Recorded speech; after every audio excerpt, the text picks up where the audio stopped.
Real Madrid es sinónimo de grandeza, un club que ha marcado historia en Europa. Sin embargo, hubo una época en la que la gloria en Europa se alejó del Santiago Bernabéu. Un periodo de frustraciones, proyectos fallidos y decepciones a lo largo de más de una década. Pero el Real Madrid se cayó, pero se levantó. Esta es la historia de la decadencia a la supremacía en Europa del Real Madrid.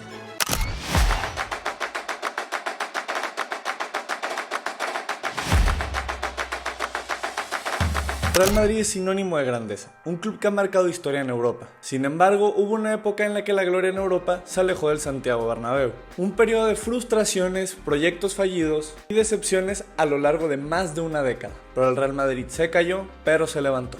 Esta es la historia de la decadencia a la supremacía en Europa del Real Madrid. El Real Madrid forjó su legado en la década de los 50 con la llegada de Alfredo Di Stéfano en 1953. La creación de la Copa Europa en 1955 juntaba a todos los mejores clubes del continente y el Real Madrid no tardó en demostrar su destreza. Entre 1956 y 1960 el Real Madrid ganó 5 veces esta edición con grandes jugadores como Alfredo Di Stéfano, Puskás, Paco Gento y Copa. La final de 1960 contra el Frankfurt, que terminó en un resultado de 7-3, solo demostraba la grandeza que tenía destinada este equipo, y es considerada una de las mejores exhibiciones en la historia del fútbol. Llega la década de los 60 y los 70 en una transición un poco difícil. Tras la era de Di Stéfano y de Puskás, el Madrid siguió siendo un equipo fuerte, pero no lograba repetir ese dominio absoluto de los 50. En 1966, con un equipo totalmente renovado conocido como los Yeye, lograron su sexta Copa Europa. Durante los años 70 el club seguía dominando en España, pero en Europa equipos como el Bayern Múnich o el Ajax tomaban la batuta de los dominadores del continente.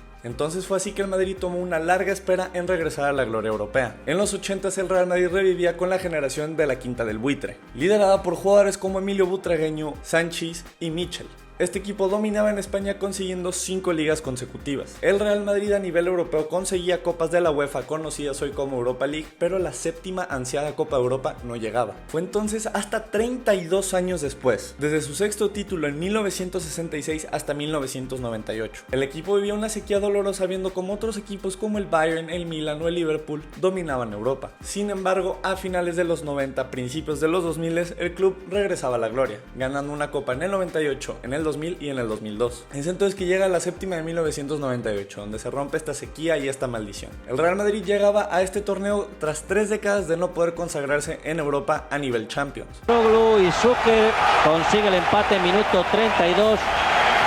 Es entonces que el club blanco apuesta por Jupp Heynckes como su nuevo entrenador, quien supo liderar jugadores como Raúl, Mitrovic, Roberto Carlos y Fernando Hierro. En las semifinales lograban eliminar al Borussia Dortmund, que era el vigente campeón. La final sería contra la Juventus de Zidane, que venía de jugar 2 finales seguidas. El Madrid era el underdog ante un equipo italiano muy fuerte, pero el destino tenía preparado algo especial. En el minuto 66, Peja Mitrovic aprovechó un rebote y marca el gol de la victoria. Un gol que hasta la fecha, para mí, están fuera de juego. La Juventus no pudo reaccionar y el Real Madrid ganaba su séptima Champions después de 32 años. Este título devolvía al Real Madrid a su grandeza europea. Después de la séptima, el Madrid entra en una transición. A finales de 1999, el equipo pasaba por una crisis, lo que llevaba a la directiva a ascender a un tal Vicente del Bosque como el entrenador del primer equipo. Su llegada transformó al equipo en una máquina imparable. En cuartos eliminaron al Manchester United, otra vez un vigente campeón. En semifinales, un legendario 3-2 contra el Bayern Múnich. Y la gran final en París contra el Valencia. Esta era la primera vez que en una final de Champions se enfrentaban equipos del mismo país, pero desde el principio el Real Madrid demostraba su grandeza y su jerarquía absoluta. Morientes abría el marcador con un cabezazo, McManaman marcaba un golazo de volea y Raúl sentenció tras un contraataque letal. El Real Madrid lograba su octava Champions con un fútbol espectacular. Este título consolidaba a Vicente del Bosque como la cabeza de este club y a Roberto Carlos, a Raúl, a Iker Casillas y otros jugadores como la nueva generación de este gran equipo. Pero tiempo,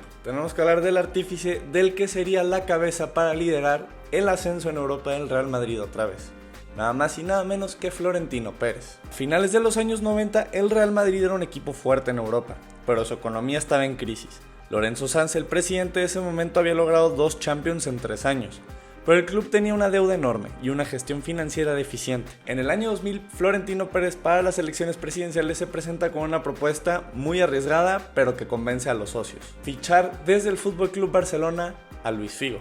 la estrella del club blaugrana. Nadie lo creía posible, pero Florentino tenía una estrategia. Paga la cláusula de 60 millones de euros, una cifra impensable para ese tiempo. Aquí quiero hacer un pequeño paréntesis para recomendarles el documental de Netflix sobre Luis Figo y su fichaje por el Real Madrid. Cuando el fichaje se hace oficial, Barcelona entra en caos. Cuando regresa Luis Figo al Camp Nou, recordamos esas cabezas de cerdo, esos abucheos y esos pitidos. El golpe sobre la mesa es una movida magistral por parte del Real Madrid, pero sobre todo por Florentino Pérez. No solo estaba fichando una estrella a nivel mundial, sino estaba fichando a la estrella del club rival. Con Figo en el equipo y Florentino Pérez a la cabeza, el Real Madrid comienza la era de los galácticos. Fútbol y marketing en su máxima expresión. Florentino tenía una idea bastante clara: fichar a las mejores estrellas a nivel mundial, convertir al Real Madrid en una de las mejores marcas o incluso la más poderosa del deporte y hacer un club referente a nivel económico, mediático y futbolístico. Los fichajes que hizo Florentino para esto fueron Luis Figo en el 2000, Zinedine Zidane en el 2001, también convirtiéndose en el fichaje más caro de la historia, Ronaldo Nazario del Inter al Real Madrid y por último David Beckham. Esos fichajes dispararon los ingresos económicos del club en venta de camisetas y boletos para ir a ver a los nuevos galácticos. Es entonces que tenemos los primeros éxitos deportivos: campeones de liga en la temporada 2000-2001, la Champions de la 2001-2002, la famosa novena, y nuevamente campeones de liga en la temporada 2002-2003. Y es justo la novena la cumbre de los galácticos. En la novena Champions que consiguió el club merengue, en los cuartos de final se enfrentaron al Bayern Múnich con un partidazo de Zinedine Zidane. En semifinales vencieron al Barcelona 3-1 en el Camp Nou y tenemos la final contra el Bayer Leverkusen, que Raúl abre el marcador,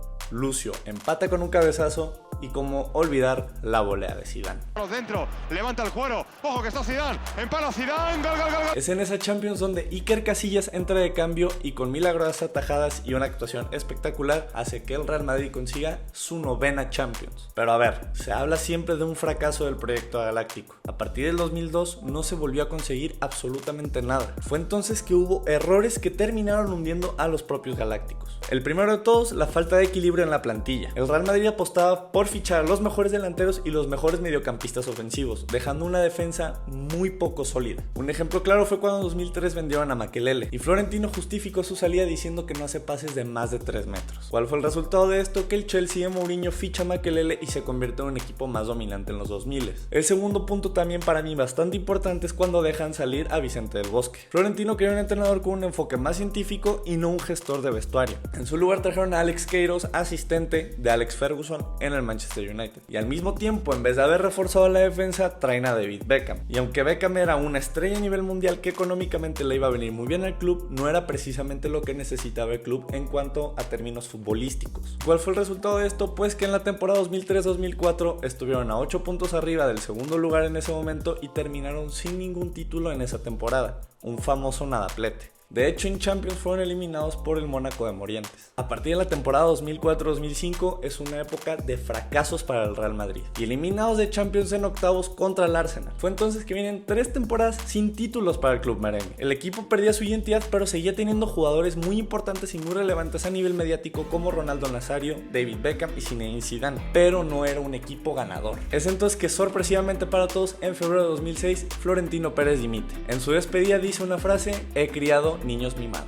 Pero ¿qué nos dejó la primera etapa de Florentino Pérez? Elevó la marca del Real Madrid a nivel mundial, fichó las mejores estrellas del fútbol a nivel mundial y ganó 2 ligas y una Champions con fútbol espectacular. Lo negativo fue que se descuidó lo deportivo por priorizar lo comercial, faltó muchísimo equilibrio en la plantilla y muy malas decisiones con entrenadores y jugadores, sobre todo por los fichajes. ¿Y cuáles fueron los problemas inmediatos que dejó la salida de Florentino Pérez? El equipo no tenía una estructura deportiva. Zidane se retira a final de la 2005-2006. Ronaldo Nazario fue vendido 6 meses después, en enero de 2007. Y Beckham se había ido a la MLS. Un vestuario lleno de figuras, pero sin un líder claro. El club queda a manos de Ramón Calderón, quien promete que va a regresar al club a la cima deportiva. En la temporada 2006-2007 se regresa a la gloria. El club apuesta por Fabio Capello como entrenador para el Real Madrid, con una idea bastante clara: traer una disciplina al vestuario. Y hay 3 fichajes claves en este punto: Ruud van Nistelrooy, que venía de ser goleador con el Manchester United; Fabio Cannavaro, quien venía de ser Balón de Oro y campeón del mundo en 2006; y Diarra, que fue el reemplazo de Makelele. En la Liga 2006-2007 el Madrid iba a 9 puntos por detrás del Barcelona a mitad de la temporada. En la segunda vuelta el equipo remontó con victorias agónicas. El partido clave fue el empate a 3 con el Barcelona en el Camp Nou, un hat-trick de Messi, pero el Real Madrid se mantuvo líder por el desempate. En la última jornada perdían 0-1 contra el Mallorca, pero con goles goles de Van Nistelrooy y Reyes remontaban el partido y se consagraban campeones de liga. Y después de estar 4 años sin títulos, el Real Madrid volvió a ganar algo. Pero, oh sorpresa, Capello fue despedido porque no terminaba de convencer dentro del club por su estilo defensivo. Es entonces en la temporada 2007-2008 que apuestan por Schuster, prometiendo convertir al Real Madrid en un equipo más ofensivo. Arrancaba fuerte la liga, vencían 4-1 al Barcelona en el Bernabéu y ganaban la liga ese año. El problema es que en Champions seguían sin estar consolidados, pues fueron eliminados por la Roma en octavos de final, y Schuster tampoco tenía un control en el vestuario. La temporada 2008-2009 es la temporada de la crisis, pues Ramón Calderón pierde el control del club y los errores de fichajes y gestión explotaron. Uno de los problemas más graves es que Cristiano Ronaldo estuvo bastante cerca de fichar esa temporada, pero Ramón Calderón termina de arruinar el fichaje. Robinho pide irse porque no sentía apoyo del club. Juntelar y Diarra llegan en invierno pero no podían jugar Champions porque jugaron con otros clubes antes. Pero el golpe más duro de esa temporada fue el Alcorconazo. El Real Madrid es eliminado de la Copa del Rey por un equipo de la tercera división de España. Perdieron 4-0 la ida. En la Champions el Liverpool los elimina con un marcador global de 5-0. Es ese mismo año que Calderón anuncia su renuncia por una posible corrupción en la selección. Y bueno, también por la gestión deportiva, ¿verdad? Claramente que la persona que le devolvió la gloria al club tenía que regresar. En 2009 Florentino Pérez regresa a la presidencia del Real Madrid, pero esta vez con ideas más claras, seguir fichando estrellas y teniendo una plantilla más equilibrada, invertir en un talento joven y sobre todo un entrenador con la autoridad. Es entonces que se hacen 4 fichajes bastante claves dentro del club. Cristiano Ronaldo, 94 millones de euros, que se convertía en el fichaje más caro de la historia y sobre todo en el fichaje más importante de la historia del club. Kaká por 65 millones de euros, Benzema por 35 y Xavi Alonso por 30. El Madrid ya no sería un equipo competitivo solamente en marketing, sino una máquina destructora. También se traen a Manuel Pellegrini como el entrenador, un entrenador con la autoridad, pero el proyecto no estaba consolidado del todo. Es entonces que llega el año 2010, el año en el que llega José Mourinho a dirigir al Real Madrid. Un entrenador con bastante experiencia en Europa y ganador de Champions. Pero el Barcelona venía a ser el mejor equipo del mundo, habiendo ganado un sextete en la temporada 2008-2009, dirigidos por Pep Guardiola y teniendo al mejor jugador del mundo en ese momento, Lionel Messi. Pero entonces el Madrid necesitaba un líder para detener todo esto. ¿Quién sería? José Mourinho. Los fichajes de la era de José Mourinho también fueron claves. Fichajes como Ángel Di María, Mesut Özil, Sami Khedira, Ricardo Carvalho, Rafa Varane, Fabio Contrao, José Callejón y Luka Modric.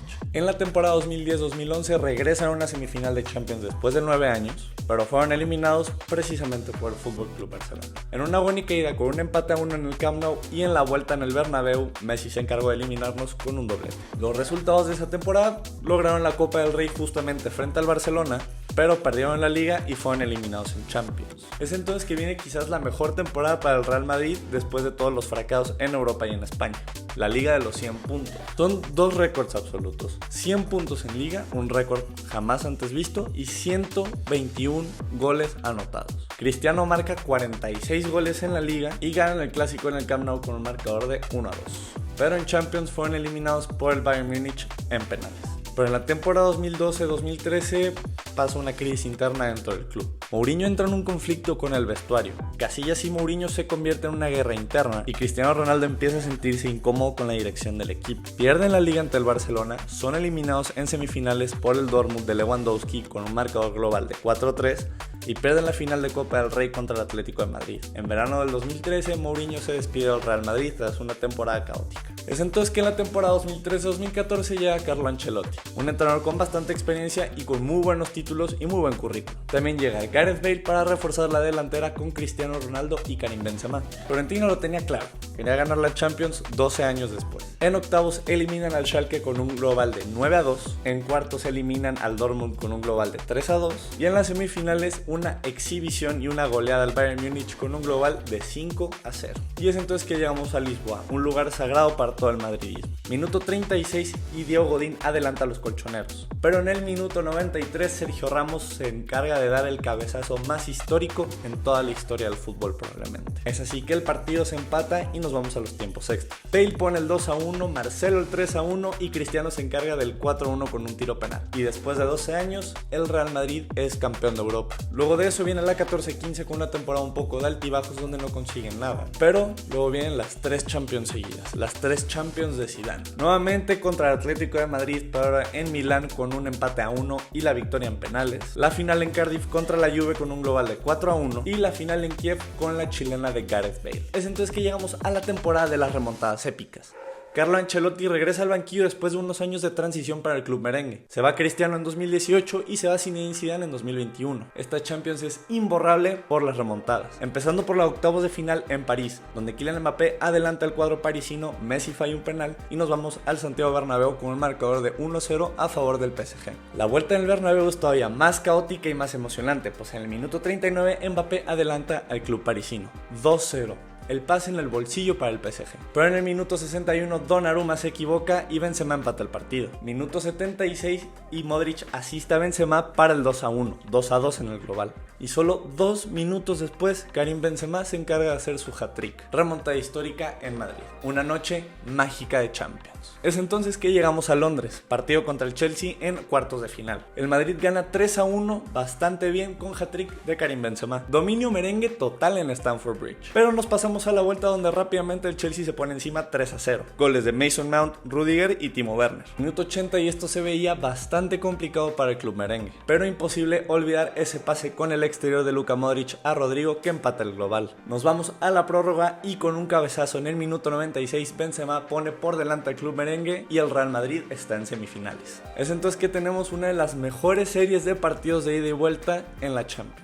La ida en Manchester, el City lo gana 4-3 con un partido espectacular. Benzema marca un doblete, incluso fallando un penalti a Lopanenka. Llegamos a la vuelta en el Bernabéu y en el minuto 89 el Real Madrid lo perdía 1-0, 5-3 en el global. El Real Madrid solo necesitó 3 minutos. Entra Rodrigo y empata el partido. Rodrigo marca otro gol a los 2 minutos de cabeza. Y minuto 94, penal sobre Benzema que él mismo lo ejecuta y el Real Madrid estará en la final de la Champions League en París. El Bernabéu explota, tenemos una de las mejores remontadas en la historia del fútbol y esto simplemente nos queda claro, el equipo de la Champions, las noches mágicas en el Santiago Bernabéu. Un poco el contexto previo de este partido contra Liverpool es que ni siquiera el Madrid se consideraba favorito, pues se decía que por suerte y por milagros el Madrid estaba en la final. Otra de las cosas claves de ese partido es la actuación de Thibaut Courtois, quizás y en mi opinión la mejor actuación de un portero en un partido en la historia de fútbol. Minuto 59 y Federico Valverde asiste a Vinicius Jr. quien adelanta el marcador 1-0 y el Real Madrid es campeón de Europa por 14ª vez. Es entonces que llegamos a la temporada 2022-2023 donde el Madrid venía a ser campeón de Europa bastante prometedor, pero fueron eliminados por el Manchester City. Es entonces que llegamos a la temporada perfecta, la 2023-2024. 5 títulos en un año. Después de la Champions de las remontadas en 2022, el Madrid vivió en 2023 un año difícil, perdiendo la Liga contra el Barcelona y cayendo en Champions en semifinales contra el City. Sin embargo, Florentino Pérez y Ancelotti planificaron una temporada 2023-2024, reforzando la plantilla con fichajes clave como el de Jude Bellingham. En fase de grupos, el Madrid se va imparable, 6 de 6 victorias, enfrentando al Napoli, al Praga y al Unión de Berlín. En octavos eliminan a Leipzig con un marcador de 2-1. En cuartos de final se enfrentan al City, donde nos vamos hasta los penales en el Etihad Stadium. En semifinales se enfrentan al Bayern. En la ida pierden 1-0 y en la vuelta llegamos hasta el minuto 89. Ya se cuenta que se aparecen los fantasmas de la temporada 2021-2022. En cuestión de 2 minutos, José Lu se encarga de darle el pase a la final al Real Madrid. Minuto 88, minuto 99 y el Madrid va a estar en Londres. Es entonces que llegamos a Wembley. Real Madrid contra Borussia Dortmund. El Borussia domina la primera mitad, generando varias oportunidades peligrosas, pero no logra concretar. Sin embargo, el Madrid aguantó y controló el partido en la segunda mitad. En el minuto 73, Dani Carvajal se encarga de dar un cabezazo letal que pone adelante al club merengue. Y en el minuto 83, Vinicius Jr. se encarga de sentenciar el partido. Imposible olvidar al MVP de ese partido, Toni Kroos, quien jugaba su último partido como merengue. Y como lo decía al principio de esta parte, esa fue la temporada casi perfecta. 5 de 6 títulos posibles. Campeón de la Liga Española habiendo ganándole al Barcelona en los 2 partidos con 95 puntos. Campeones en la Supercopa de España venciendo al Barcelona 4-1 con un hat-trick de Vinicius. Campeones de la Supercopa de Europa venciendo al City. Campeones de la Supercopa de Europa venciendo al Atalanta con el debut y gol de Kylian Mbappé. Y campeones a final del año de la Copa Intercontinental, el nuevo Mundial de Clubes. Como conclusión de este video creo que nos queda bastante claro el dominio del Real Madrid. Es el mejor club de toda la historia.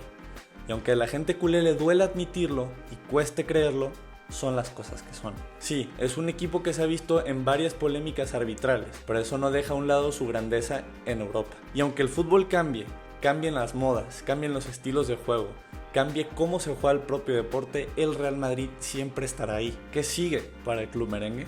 El nuevo Santiago Bernabéu está listo para unas nuevas mágicas noches de Champions y las jóvenes figuras como Kylian Mbappé, Vinicius Junior, Rodrigo y Jude Bellingham están listas para ser estrellas en este club. El Real Madrid no tiene límites porque el Real Madrid no juega finales, las gana. El Madrid no compite en la Champions, la conquista, porque el Madrid no es un equipo, es una leyenda que nunca muere. Yo soy Carlos Maza, espero te haya gustado esta crónica, recuerda suscribirte y nos vemos en un próximo video.